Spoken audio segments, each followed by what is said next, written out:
म्हणून मी माझी वेदना बघू नाही शकत. समाजाच्या लेकराची वेदना बघणं माझी जबाबदारी.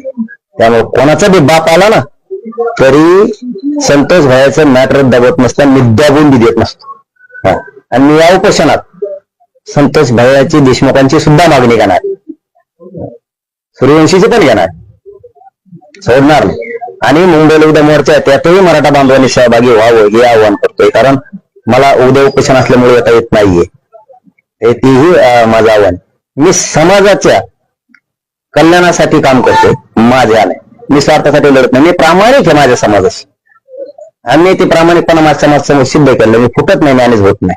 मला काय ते सगळा समाज आहे, देव माझा पाठीराखा समाज आहे. माझा समाज मला उघडा न करू दे.